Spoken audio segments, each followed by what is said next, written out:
Hello, everyone. My name is Jed Salami. I'm a civil rights and immigration attorney with CARE Michigan.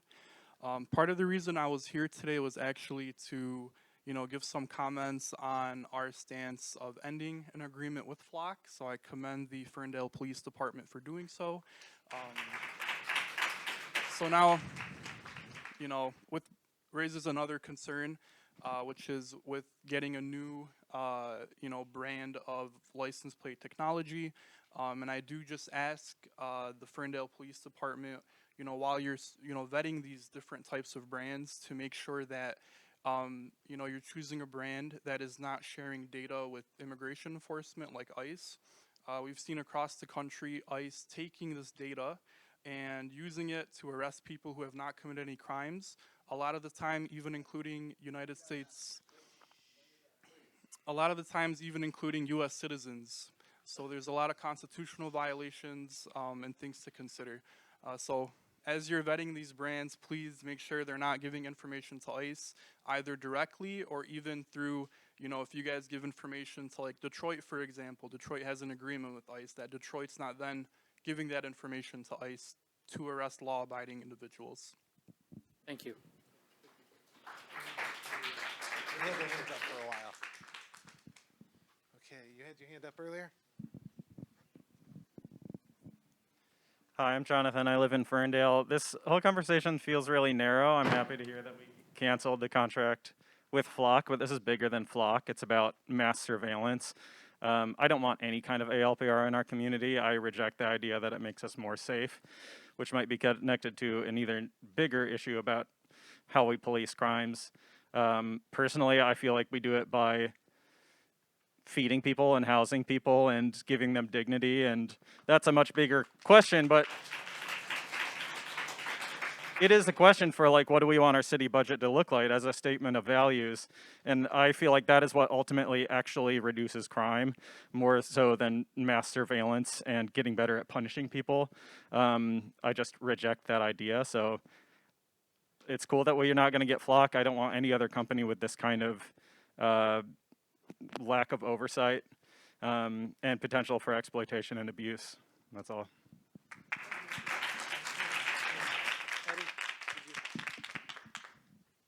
I was wondering if you guys could give us a perspective, the ACLU perspective, a recommendation on vendors. Do they have a preferred vendor?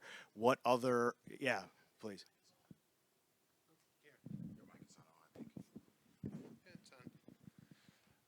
In my conversation with the ACLU, I asked that same question, and they did refuse to give me a preferred vendor. So I don't know if you're going to say something similar.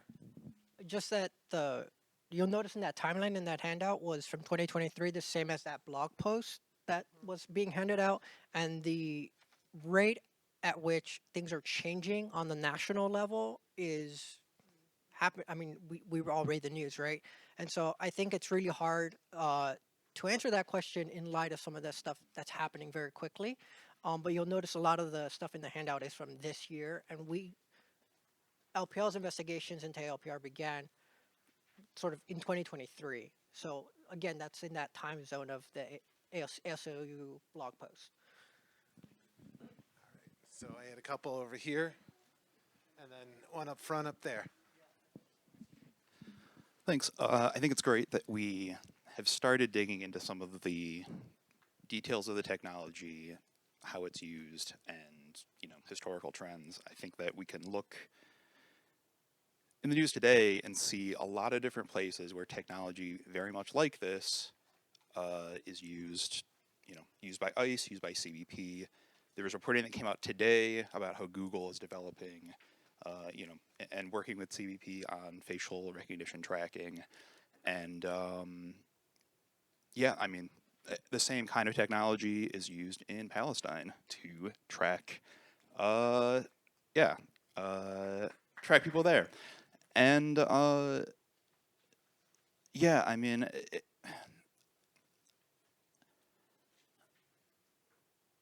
this technology and the companies selling this technology are are really existentially opposed to the idea of privacy. It is about building a network so that everyone can be tracked at all times. That is what this is for, and they're developing AI tools, which is another step away from people actually having control of how our technology is used. And it is not just Flock. It is every single one of these companies. So, I think that, yeah, there is going to be no right technology that honors our values here, because it is, it is by definition opposed. And yeah, I think it's just, in closing, we say that we are a community here that cares about and protects historically marginalized people. Okay? And we are living in 2025 under the second Trump administration and seeing people who very much want to start persecuting those communities again. The fact that our information was available for months on the national network, and feds, including ICE, I assume, may have used that information, is really completely unacceptable and a failure to the community. And I think that that's really been glossed over. So again, it's great that the Flock contract has been canceled. That's the right thing to do. But trying to just replace it with something else, doesn't actually address these issues. Thanks.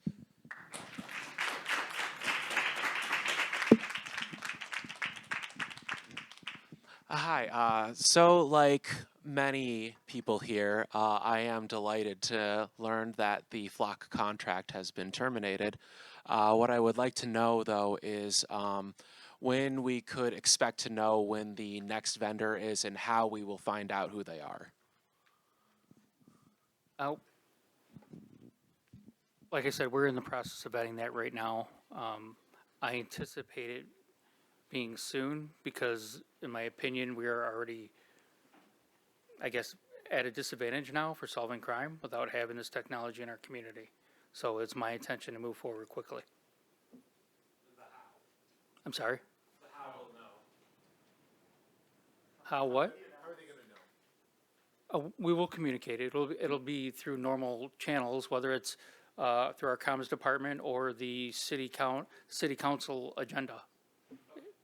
Yeah. All right, so that was going to be my question is about federal agencies and sharing the data that you collect here with them. Is it happening automatically? Do we have any choice about whether to share that data or not? And how is that decision made? Yes, we have a choice, and that will be part of our policy not to share with federal agencies.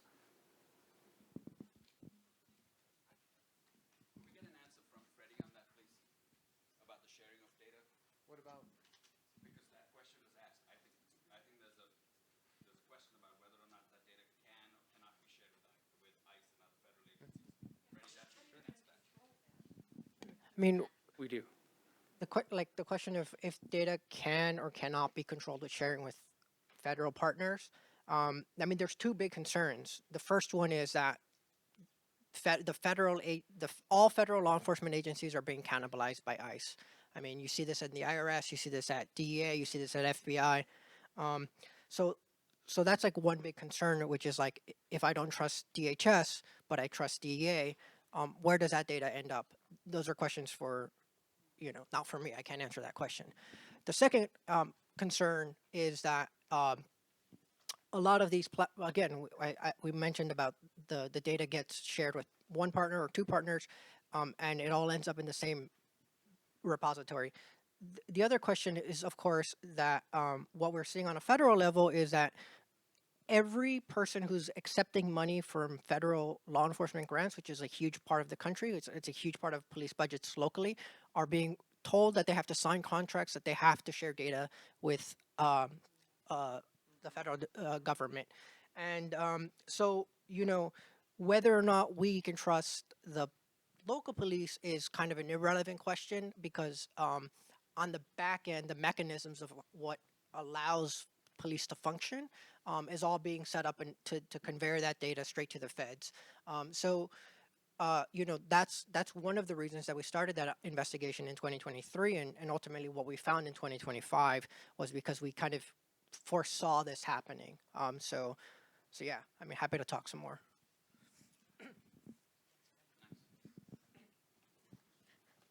I'd like to thank the experts for sharing their opinions. I think that their voices were important. I can appreciate that, even if I presume, positive intent, we all don't have the same relationship with police. We're not all sons, daughters. I am the granddaughter of a man who was pulled over multiple times for driving while black and worn. I'm a queer person who's made complaints about people that were not taken seriously. And I'm a person that was seen as a threat, and therefore, because of my activism, and therefore the police had to escort somebody out of this building because me and all the other 5'1" people who couldn't outrun anybody were seen as a threat. So we don't all have the same relationship with police. And I know currently Citizens for a Fair Ferndale are currently working with the police on better relationships. And this isn't the way to do it. We have people here that were willing to speak, and right now it feels like we're being talked at. It feels like our very real concerns are being downplayed. Solving crime is important, but as Jonathan said, preventing crime is is more important, because you know I can appreciate the level of justice that's felt when finding somebody who's committed a crime, but you also have to understand that this surveillance has been used by our federal government to commit crime. And if that isn't your experience, then count yourself lucky. If you haven't seen the videos, count yourself lucky. If you don't have family members having nightmares about being picked up by ICE, even though they're citizens, count yourself lucky, but just know that is some people's experience. Thank you.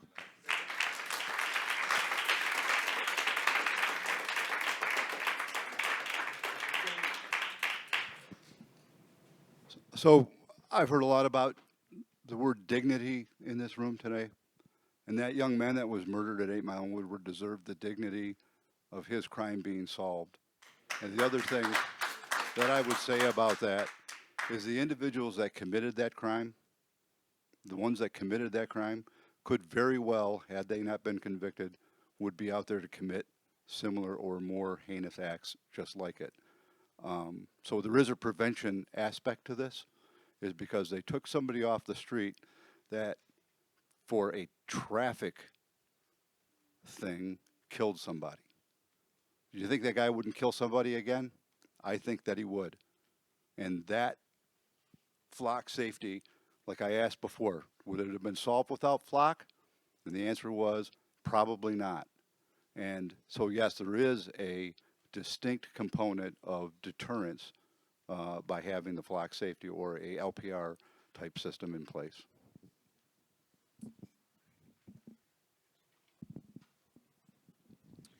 My 2 cents with this whole thing is back to the young man that was murdered. You talked about our dollar store thing several years ago. Was never really prosecuted. Wait a minute, but it was solved but not prosecuted. Okay. Everything's fine and dandy until somebody that you love is killed, murdered, gets hurt, and it's not solved. These tools have brought people to justice. They will continue to.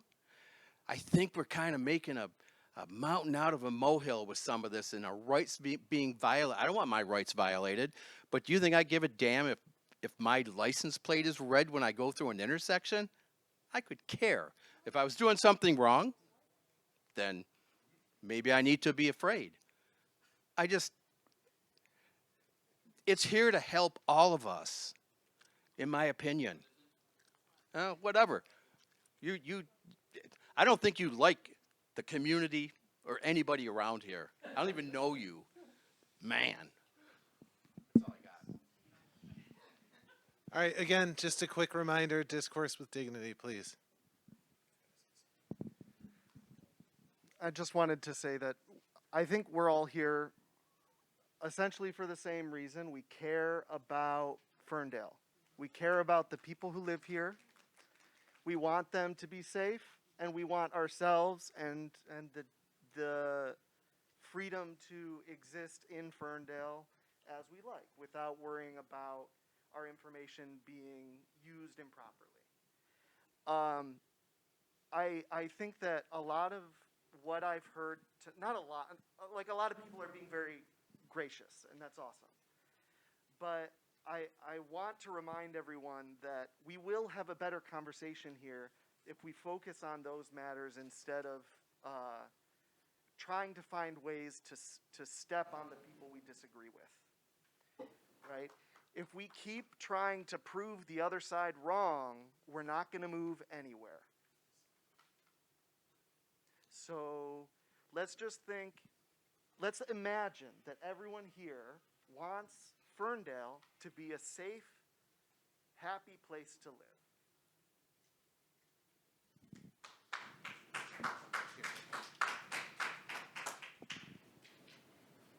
So I kind of want to make a statement to a comment earlier about recognizing that one of the crimes were solved in that but wasn't prosecuted. And then I do actually have a question too that's kind of connected to your data collection and that. So the first piece that I want to acknowledge in that is that officers are often the front line when we start thinking about our criminal legal system and that and the initial contact that citizens have in that. They are the first ones in that, and they are also the front line when we start thinking about some of the issues and challenges within our criminal legal system and that. And so I raise that up to point out to the comment that was made earlier about like that there was a crime that was solved and it was taken to the prosecutor's office. And I would like to acknowledge that and hold to the fact that we have to hold our prosecutors accountable in that, because our law enforcement have to make decisions. They build these cases, and prosecutors make decisions on how they try them, what charges go forward in that, if a charge does go forward in that. And often, we know that it's built around evidence in that, and while law enforcement is an extension at times, that they are also at opposite ends with prosecutors in that. And when we look at prosecutors and the cases that they take on, and that many times it is also rooted in the idea of what is solvable, or like what's going to be winnable for them, because they are running on an elected position and that. And when we think about our upcoming local elections and that, prosecutors, judges are all also components of the criminal legal system, and that need to be factored in and built into some of these conversations, because of situations like this, and being able to ask those questions and that, and being able to learn more about your prosecutors, because if they're making decisions about what is going to be winnable for them, what they're trying to build is making sure that they look like they're doing their job, or they're doing a good job,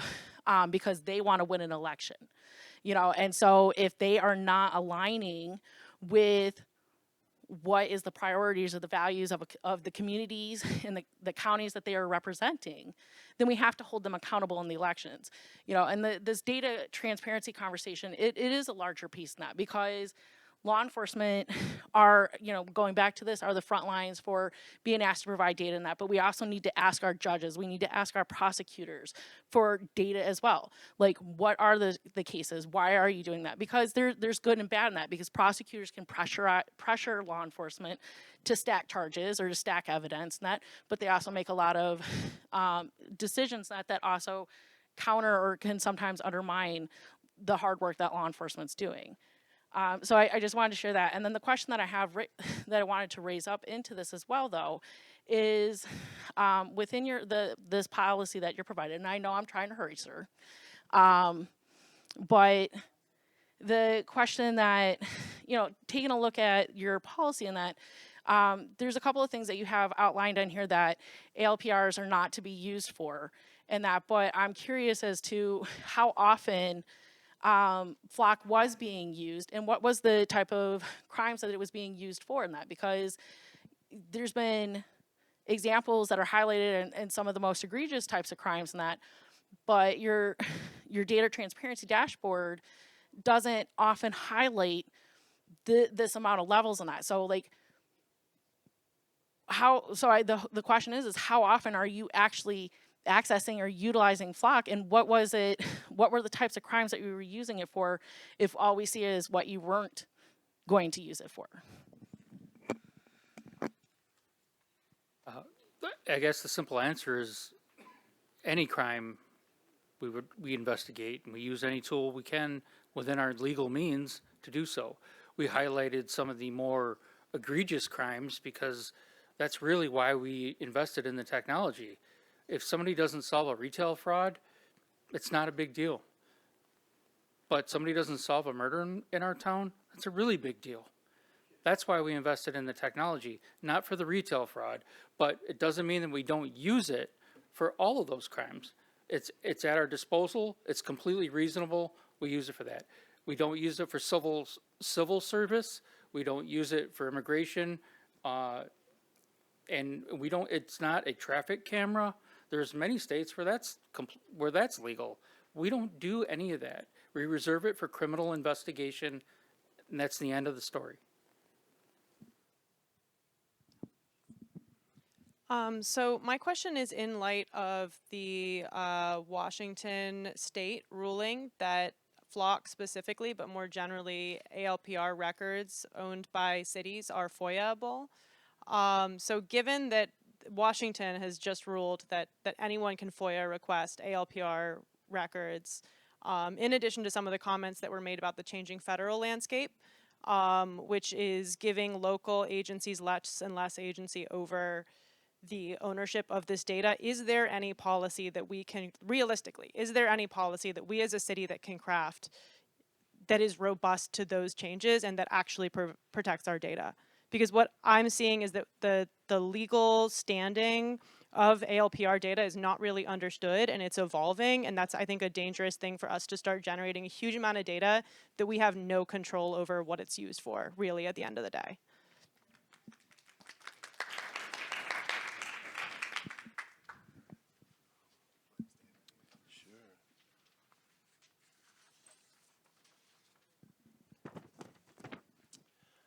I have a picture from Halloween night on a sidewalk here in Ferndale. And this certainly could have come out much worse that night. There's about 100 people in line till midnight. Without technology,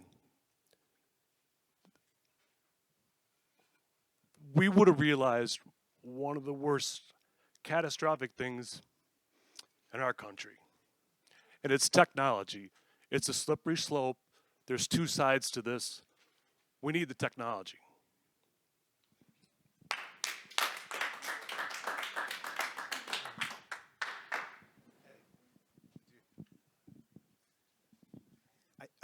My question is sort of related to Dia's on the legal side of things, so maybe it's a question for the attorney. I think the attorney left, but also the detective. You were mentioning that the attorney didn't object to the use of the flock footage.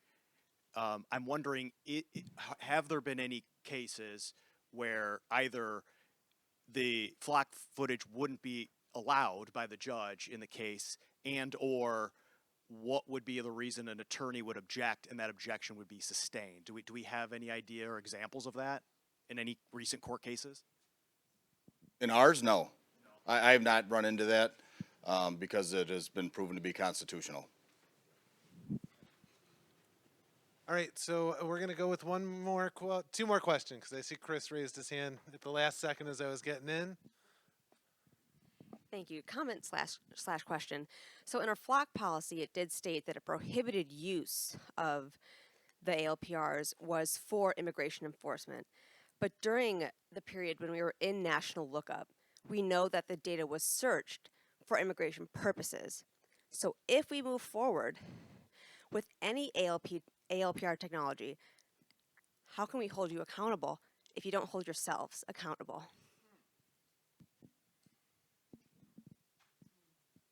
Well, we will enforce our policies.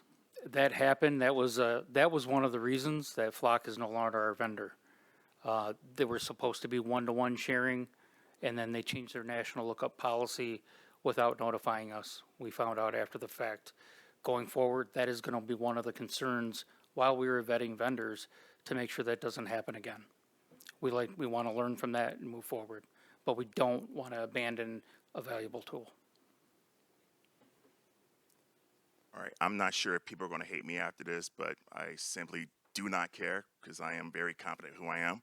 I'm pretty much in the middle across the board. I've seen people on both sides using race, especially my race, and saying, hey, well, we have people coming over from 8 Mile going to commit crimes, or we have to protect our brothers in the South, or whatever. Last time I checked, people would drive on 8 Mile, trans, black, white, purple, green, across the rainbow. And they go from Macomb County all the way over to Wayne County. I am over this attitude, and I'm kind of disgusted with the behavior in this room tonight. And I think it's totally unfair with how people have been acting for months. I've seen our police chief being called a racist multiple times by people, which is not the case. I called him and I went to the police station and we talked about this. He has asked people in the public to reach out to him and talk to him. And what does everyone do? They come in here, be disrespectful across the board, don't call him, do not go and see the data, just to have a civil conversation, and no one can do that.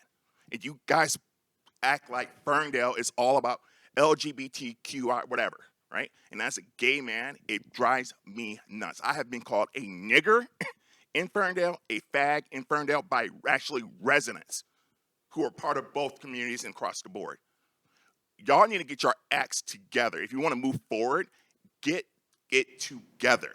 Stop weaponizing my race. Hate to tell everybody, we don't need anybody to represent us. We don't need any saviors, all right? Because we all know what happened last time on a federal level. And everybody keeps saying free Palestine and Gaza. Sorry, trying to calm down here. But free Nigeria. How about that? Okay? Okay? So my thing is this. Cut the BS, be respectful, have a civil conversation with our city council, our city workers. They bust their butts. No one deserves to be talked to less than human, no matter what side of the table that you are. Ferndale is better than that. If you can't comprehend that, I don't know what to tell you. Maybe we need to talk to everyone's parents. And maybe you weren't raised right. How about that? And that's all I have to say about that. All right, so Prasad promised he was going to be quick, so we'll give him the last word.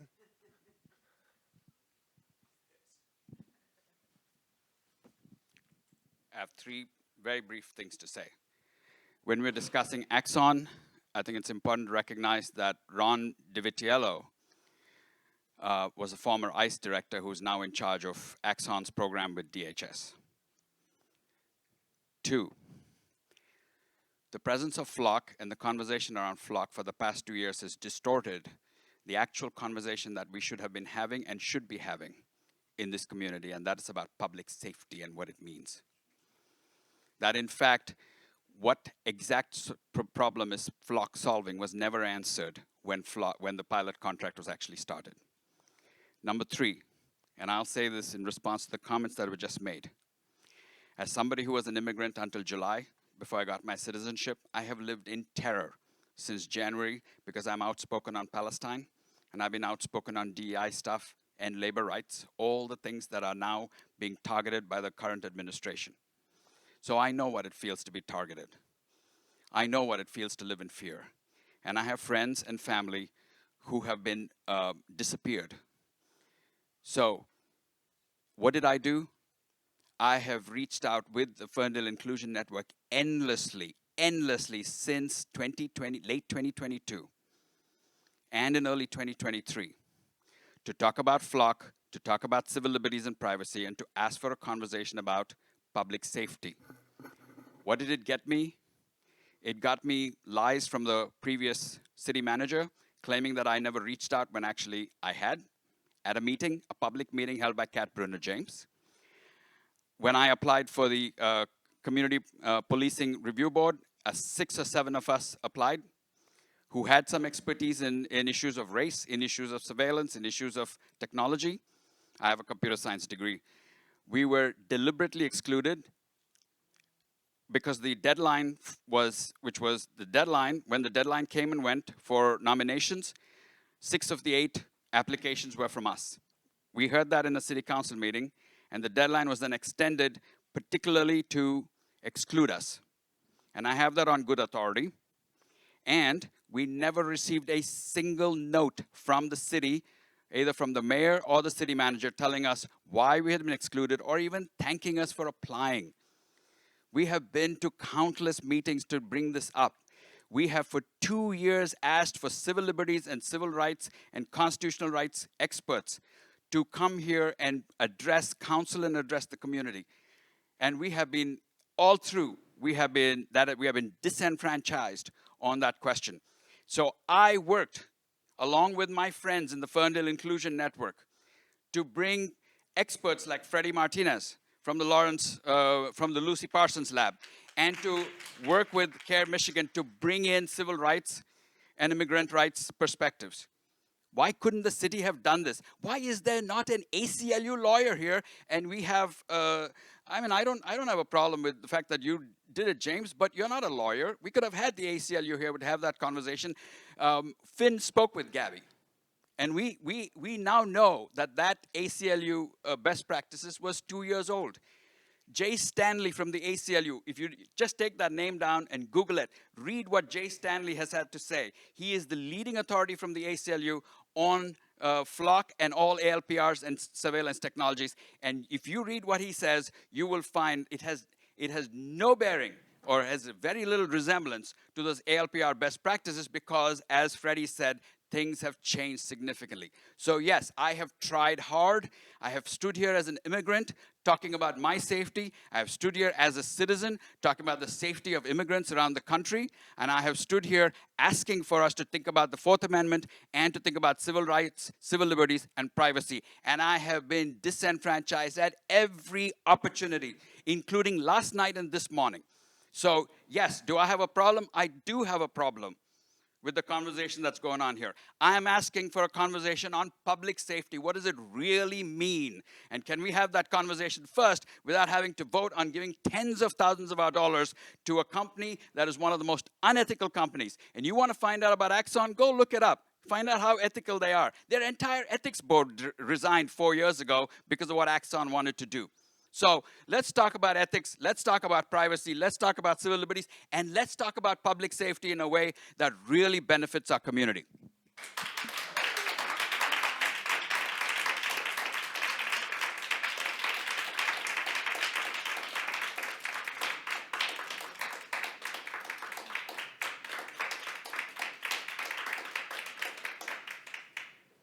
Okay, I mean, thank you everybody for coming out tonight. I think our information's on the website if anybody wants to reach out. Yes. Is there an event tomorrow with the Citizens of Fair Ferndale that FPD is attending, along with other members of the community around community policing? There was a invitation-only community stakeholders meeting tomorrow in the morning. That was actually hosted by Fair Ferndale, Mary Schusterbauer, and Kat Brunner James. And we are participating, yes. It's invitation only, though? I didn't hear that. Okay. Yes.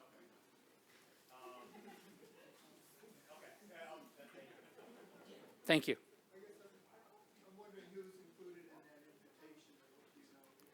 It was a community stakeholder meeting. Certain groups were invited. We only had limited room and time. So it was kind of decided by the committee discussing it to keep it a little smaller and intimate. It's possible. We'll talk it over with Mary Schusterbauer and Kat Bruner James. I know that this is a series of engagement events that we plan on hosting, but it's one of many. We've had a couple already, and we're going to continue to host. Okay. Thank you all for coming. I know you spent a lot of time here, and I appreciate it.